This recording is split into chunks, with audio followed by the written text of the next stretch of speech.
그리스도인들은 매일 복음이 필요합니다.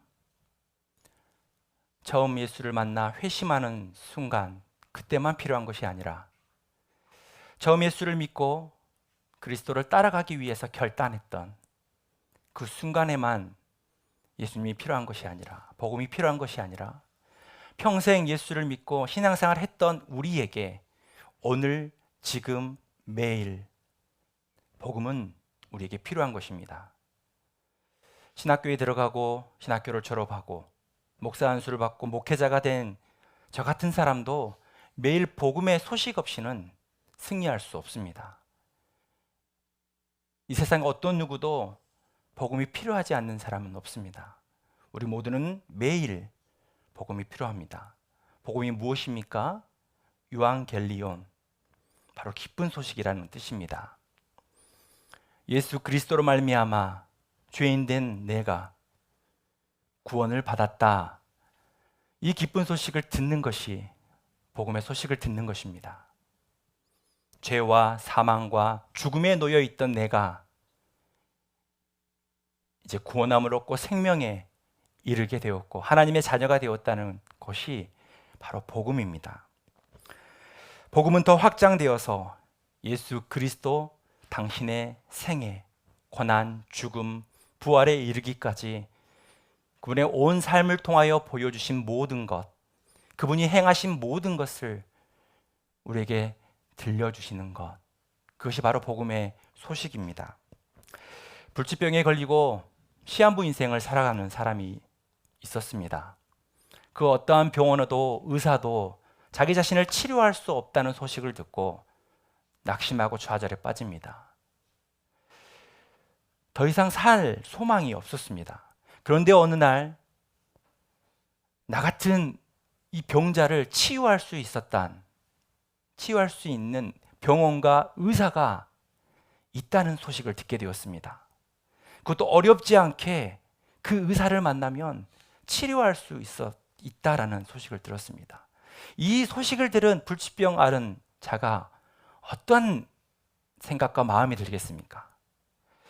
아직 치료받지 않고 아직 수술받지 않아도 그 기쁨의 소식을 듣기만 해도 온통 불안과 걱정과 두려움들이 사라지고 희락과 기쁨으로 나의 영혼이 새롭게 변화될 것입니다.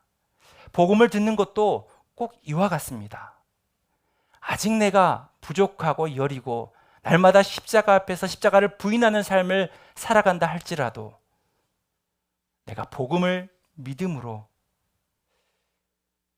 사망에서 생명으로 옮겨진 존재라는 것을 믿는 것, 그래서 내가 구원함을 얻었다는 것, 모든 묶임과 죄와 사망에서 완전한 자유와 해방을 누리게 되었다는 것, 이것이 복음에 주는 능력입니다. 그리고 그 복음의 소식을 받아들이는 것을 바로 믿음이라고 합니다. 하나님께서는 그 받아들이는 그 믿음을 보시고 우리를 의롭게 여겨주시는 것입니다. 복음의 소식을 믿음으로 받아들인 사람은 이제 진노의 자녀에서 생명의 자녀, 완전한 신분의 변화를 경험합니다. 우리는 사망에서 생명으로 가고 있는 중이 아닙니다. 구원은 확실한 것입니다. 둘 중에 중간지대는 없는 것입니다. 그리스도 안에 있든지 없든지, 죄 용서를 받았든지 받지 않았든지, 영생을 소유한 사람이든지 영생을 갖지 못한 사람이든지, 복음은 그렇게 확실하고 분명한 것입니다. 마틴 로이드 존스 목사님께서 수십 년을 목회하면서 많은 성도들의 영적인 상태를 살피면서 꼭 이러한 질문을 했답니다. 당신은 그리스도인이라고 말할 준비가 되어 있습니까? 그런데 놀랍게도 많은 성도들이 그 목사님께 아직은 충분하다고 느껴지지 않습니다라고 주저하며 말을 했다는 것입니다. 아직 나는 그리스도인이라고 느끼기에 충분하지 않다고 얘기한다는 것입니다. 여전히 많은 사람들이 복음과 구원에 대해서 자기 관점으로 생각합니다. 혼돈스러워합니다. 그리스도인이 되려면 더 좋은 사람이 되어야 한다고 생각합니다. 더 나은 사람이 되어야 한다고 생각합니다. 그렇지만 이 땅에 충분히 선한 사람이 있습니까? 우리 성도님들 주변에 충분히 이 사람은 선한 사람이라고 생각되는 사람이 있습니까? 없을 것입니다. 그런 사람이 있다면 예수님께서 이 땅에 오실 일이 없습니다. 충분히 선하신 그리스도께서 선하지 않는 우리를 위하여 대속의 은혜를 허락해 주신 것입니다. 우리는 복음의 결과와 복음을 혼돈스러워합니다. 복음은 복음의 결과와 전혀 다른 것입니다. 종교개혁자 마틴 루터는 복음을 받아들이는 사람은, 믿음을 소유한 사람은 자연스럽게 필연적으로 언제나 선행에 이르게 된다라고 말을 했습니다. 예수님을 믿고 그분을 사랑하게 되면 사랑하는 사람을 위해 살고 싶은 거, 선을 행하고 싶은 거, 봉사하고 싶은 거, 섬기고 싶은 거, 물질을 아낌없이 드리고 싶은 거, 이것은 복음의 결과입니다. 그런데 복음의 결과를 가지고 복음이라 생각하면 안 되는 것입니다. 사랑하는 사람을 위해 충분히 살고 싶은 거, 이것이 복음의 결과로 나아가는 우리의 모습입니다. 그런데 우리는 복음의 결과를 마치 복음인 것처럼 혼돈스럽게 생각합니다. 상대방이 더 좋은 사람이 되어야만 내가 받아들일 수 있다고 생각합니다. 상대방의 행동과 말이 나에게 납득이 되고 이해되어야만 그 사람을 나의 형제, 나의 자매라고 부를 수 있다고 생각합니다. 이것은 복음의 결과, 복음의 열매를 맺어가는 우리의 모습인 것이지 복음은 아닙니다. 복음은 예수 그리스도 안에서 우리 모두가 한 형제요, 자매요, 한 가족이 되었다는 것, 주님의 몸된 교회에서 영적인 한 지체가 되었다는 것이 복음입니다. 우리는 날마다 복음 안에 거할 때 계속해서 예수 그리스도를 닮아가게 됩니다. 그러면서 복음의 결과, 복음의 열매를 맺으며 살아갑니다. 지금은 아직 부족하다 할지라도 복음을 소유한 사람은 계속해서 서로를 건설하고 세우며 서로의 몸을 한 몸인 것처럼 세워가는 사람들입니다. 이것이 복음을 통해 우리가 누릴 수 있는 하나님의 큰 복입니다. 그런데 우리 모두가 한 가지 더 기억해야 할 것이 있습니다. 하나님께서는 우리에게 하나님의 복, 그 은혜만 약속하신 게 아니라는 것입니다. 하나님께서는 우리가 고난받을 것을 약속하셨습니다. 아니, 어떻게 하나님께서 우리가 힘들고 고통스러워하는 것을 즐거워하십니까? 어떻게 고난을 약속하실 수 있습니까? 인정하고 싶진 않지만 성경을 통해 하나님께서는 우리에게 고난을 약속하셨습니다. 예수님은 요한복음 15장 20절에서 사람들이 나를 박해하였은즉 너희도 박해할 것이요, 고난을 예상하라고 말씀하여 주셨습니다. 베드로전서 4장 12절에는 사랑하는 자들아 너희를 연단하려고 오는 불시험을 이상한 일 당하는 것 같이 이상히 여기지 말라고 말씀합니다. 고난을 준비하라고 말씀하고 있습니다. 사도행전 14장 22절에 따르면 바울은 모든 교회에게 우리가 하나님의 나라에 들어가려면 많은 환난을 겪어야 할 것이라고 말씀하셨습니다. 천국으로 가는 길은 환난을 통하여 가는 길이라고 말씀하신 것입니다. 또한 바울은 디모데후서 3장 12절에서 무릇 그리스도 예수 안에서 경건하게 살고자 하는 자는 박해를 받으리라고 말씀해 주셨습니다. 경건하게 살고자 할 때에 우리는 그래서 악한 자들 앞에서 낙심하지 말아야 합니다. 사랑하는 성도 여러분, 우리는 하나님의 약속에 따라 고난을 예상하고 고난을 대처하고 고난을 준비하고 또 고난을 잘 감당할 수 있는 믿음의 사람이 되어야 합니다.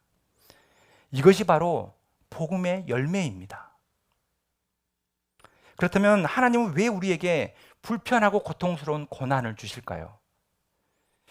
고난을 통해 예수 그리스도와 더 큰 친밀한 삶을 우리가 살도록 하기 위함입니다. 진짜 진실한 성도 보셨습니까? 정말 하나님을 사랑하는 성도 보셨을 것입니다. 그런 성도일수록 그의 인생에 뿌리 박힌 상처와 고난이 헤아릴 수 없이 많습니다. 날마다 밤을 지새워 기도했던 흔적들이 많습니다. 그렇게 고난은 예수 그리스도의 흔적이 되는 것입니다.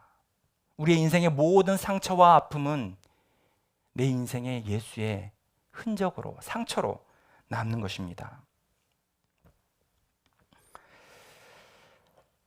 그래서 고난의 아픔을 통과한 사람은 하나님의 관계가 형식적이지 않습니다.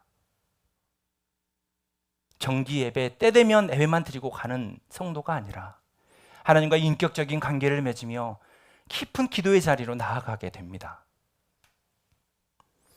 실제적이고 더 친밀한 관계로 신앙생활을 하는 것입니다.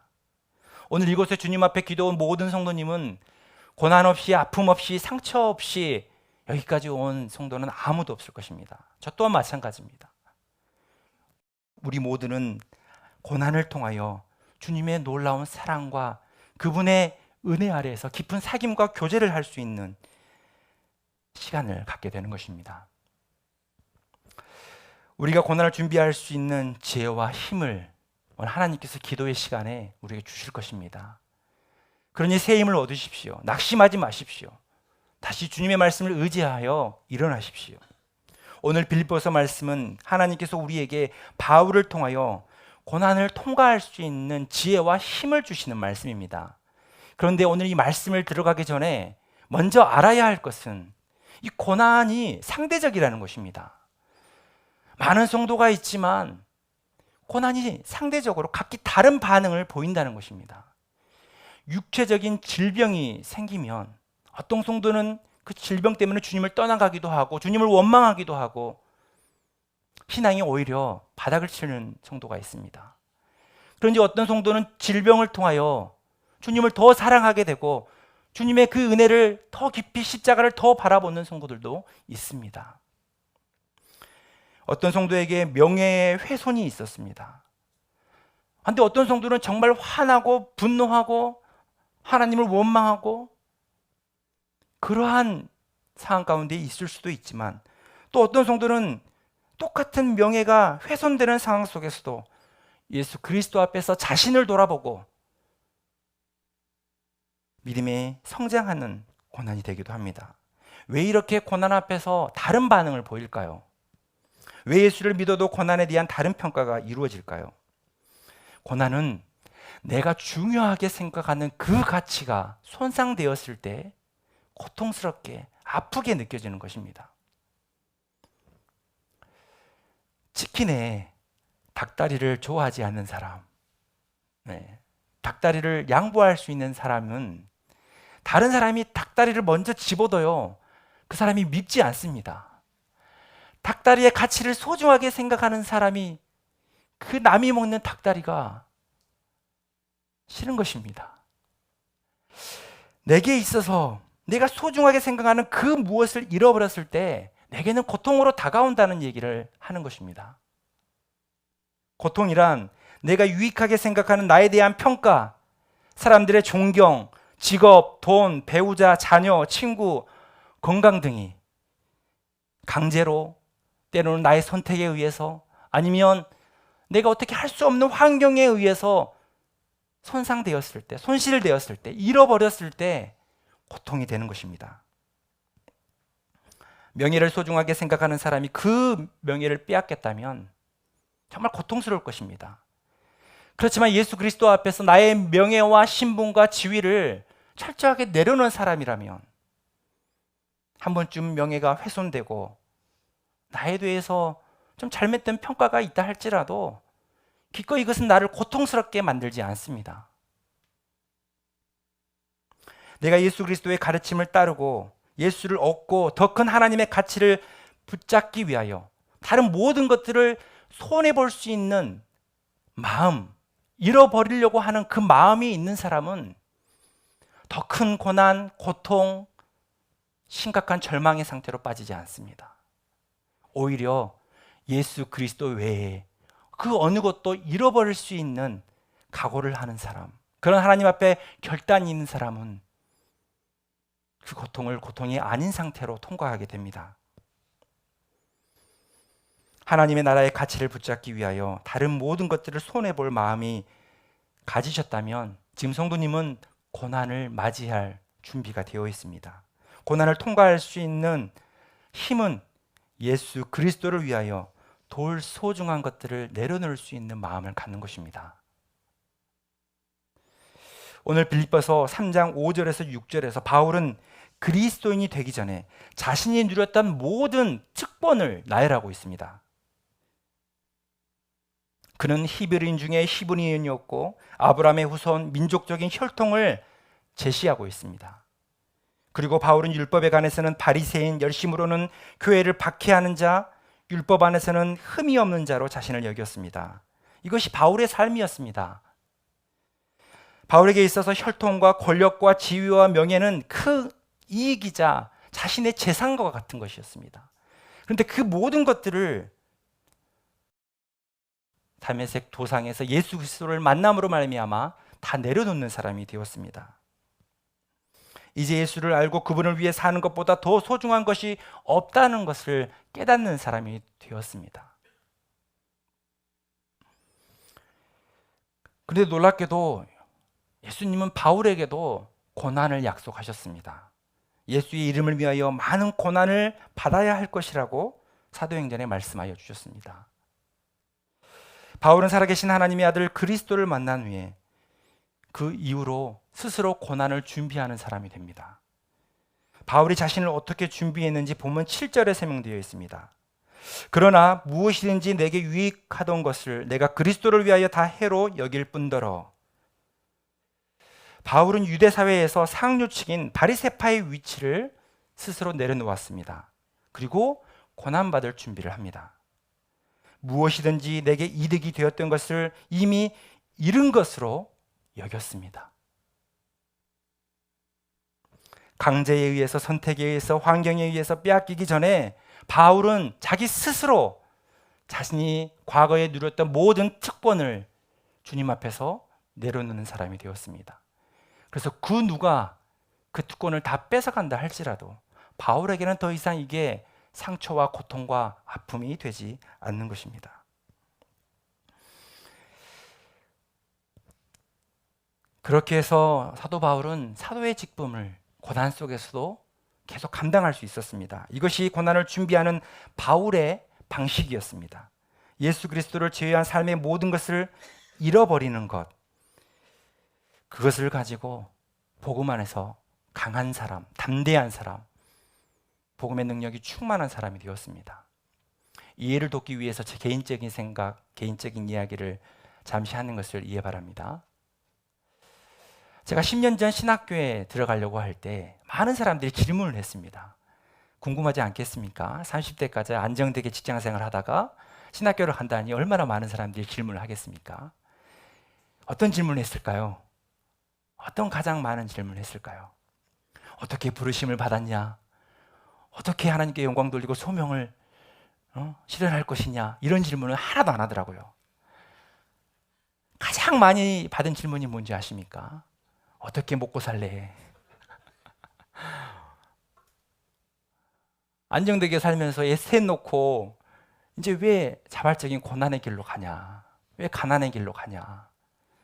부모에게, 형제에게, 직장 동료들에게 가장 많이 듣는 질문이었습니다.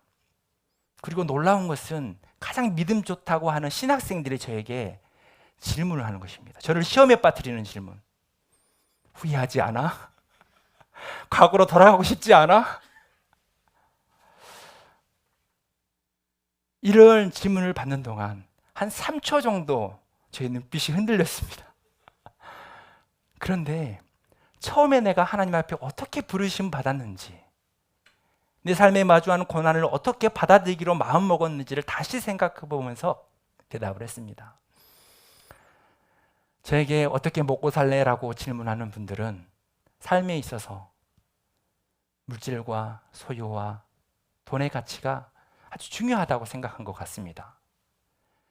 그런데 주님의 길을 따르고자 그 길을 걷는 사람, 그 길에 들어선 사람은 오늘 사도 바울처럼 과거에 가졌던 모든 특권을 잃어버리기로 작정한 사람입니다. 저에게도 돈이 필요합니다. 그러나 돈이 불편한 것이지 돈으로 인하여 낙심하거나 절망하거나 하나님을 원망하는 일은 없습니다. 오늘 성도님들은 주님 앞에서 어떤 것을 잃어버리려고, 주님 외에 덜 소중한 것, 그 어떤 것을 잃어버리려고 기도하고 계십니까? 우리는 삶의 실제 속에서 잃어버린 고난의 경험을 계속해서 경험하며 살아갑니다. 삶의 평안함과 많은 혜택을 누리면서 살고 싶어 하지만 사실 건강과 물질과 관계 안에서 우리는 끊임없이 잃어버리고 빼앗기고 손실되는 경험을 합니다. 그래서 고통스러운 것입니다. 그래서 우리의 인생이 정말 괴로운 것입니다. 그러나 오늘 하나님께서 우리에게 모든 고난을 통과할 수 있다고 약속하십니다. 그 방법은 자신이 중요하다고 생각하는 모든 가치관을 완전히 뒤집는 것입니다.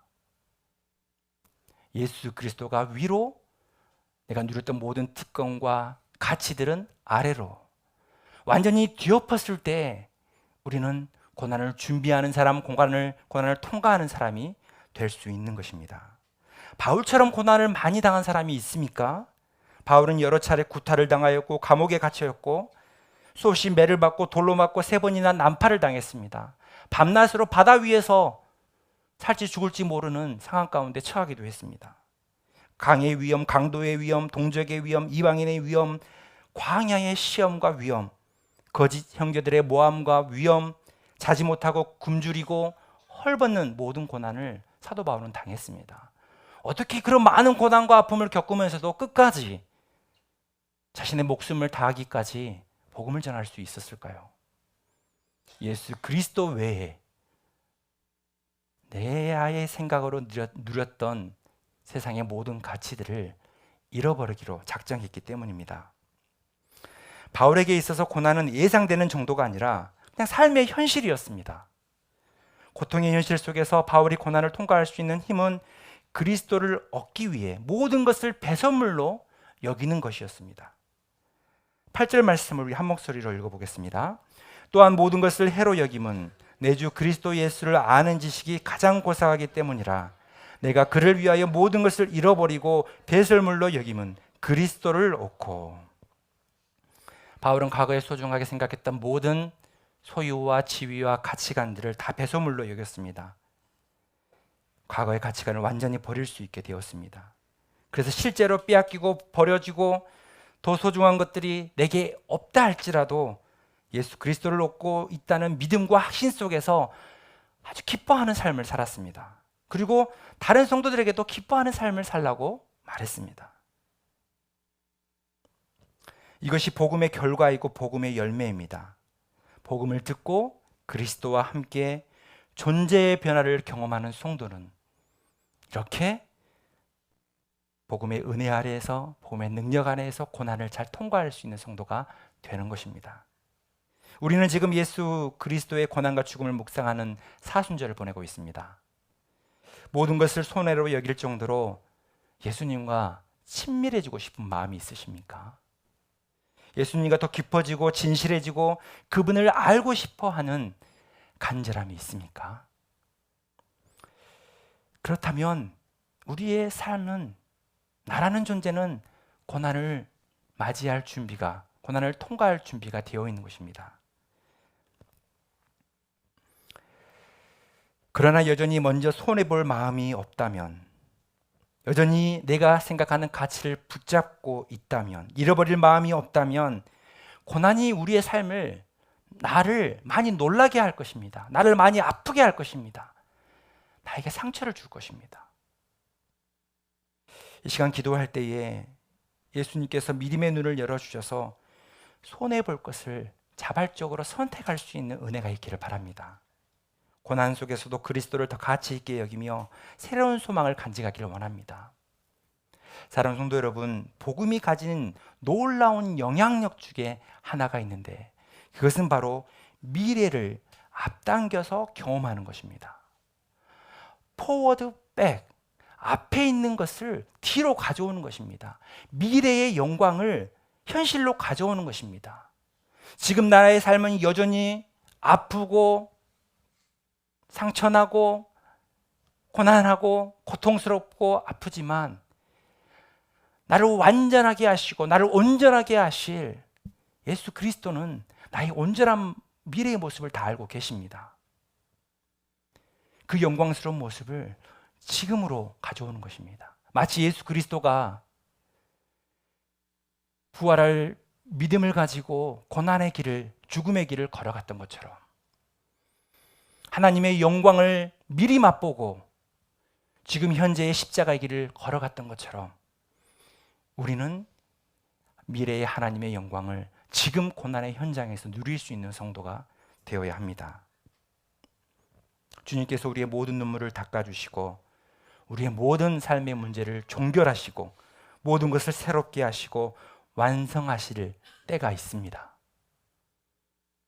그 때를 소망 중에 기다리면서 그 영광과 기쁨을 미리 맛보십시오. 미리 가져오십시오. 우리는 과거와 현재만 살려고 합니다. 그렇지만 복음은 과거와 현재에 머무르지 않습니다. 우리가 완전해지고 온전해지는 그 모습을 주님은 알고 계십니다. 우리의 고통을 다 알고 계시고 그 고통이 어떻게 해결될지 주님은 알고 계신다는 것입니다. 그래서 주님을 신뢰하고 그분을 의지하면서 미래의 기쁨을 현재의 기쁨으로 끌어당겨 오십시오. 예수님께서는 시작하신 것을 반드시 완성하시는 분이십니다. 고난과 고통 속에서 낙심하지 마시고 예수 그리스도가 우리를 온전하게 하시며 완성하게 하실 그 모습을 상상하고 기대하면서 오늘 기도하십시오. 고난 중에 얻지 못하고 이루지 못한 아픔이 있을지라도 주님과 함께 다가올 미래를 기대하며 믿음으로 달려가십시오. 예수 그리스도를 붙잡고 고난을 잘 통과하는 믿음의 성도가 되시길 주님의 이름으로 축복합니다.